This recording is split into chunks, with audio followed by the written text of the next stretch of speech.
I wish I had the good story of the good team won, right? The right team won. The real villain didn't get away. They got caught. They got in trouble. That didn't happen here. The good guys lost. And the real villain, Generac, thus far has got away with it. They've got their own problems now with 2 class action lawsuits and a securities fraud lawsuit, and everybody coming for them sooner or later because it's starting to unravel. But the problem was it was too late. Customers were left in the dark. Employees were let go. It was bad. The creditors for the company left in shambles. Like it was bad. All that could have been prevented. And I wish.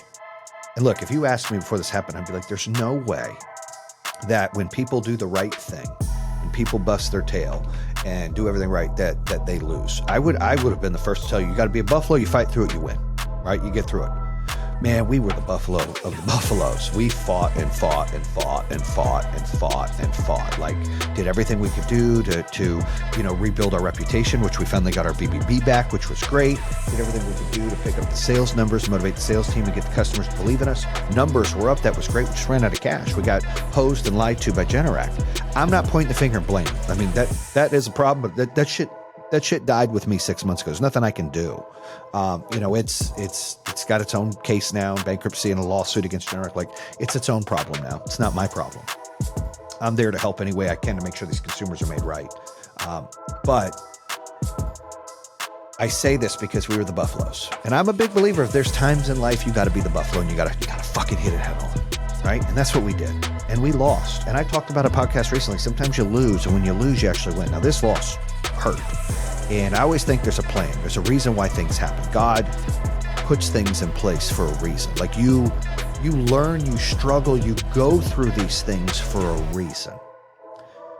I don't know what all the reasons are yet, nor will I never know. If I knew, it wouldn't be by God's hand, because I would know, and it would be more scientific. It's by God's hand, and we don't know, right?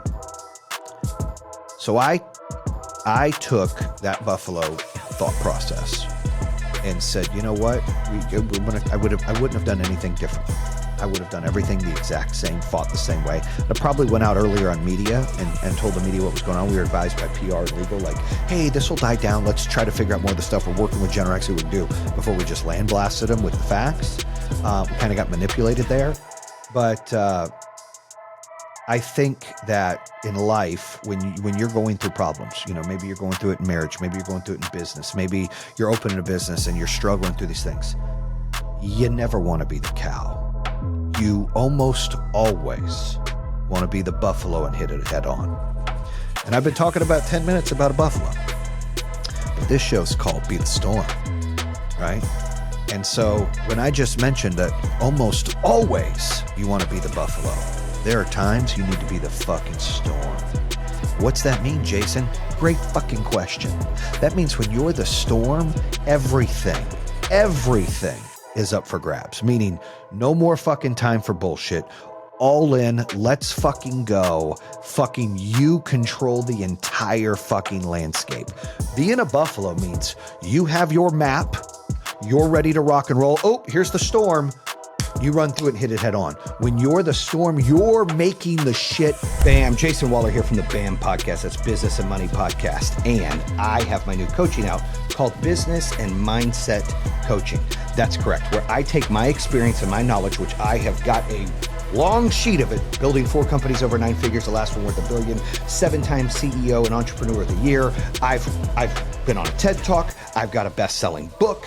I've raised capital. I've employed thousands. I've done over $1 billion in sales. I got you. And I started from the ground up, no college education. I'm talking bootstrapped with hard work and learning how to build a business. I want to help you do that. Today, you need to invest in yourself and your business. There's nothing better than self-improvement, but I'm not here just to give you the hoorah. I'm here to give you the hoorah and the how-to. I'm here to give you the let's go and the kick ass. So make sure you join my BAM coaching now so you can elevate and change your life. BAM! Happen.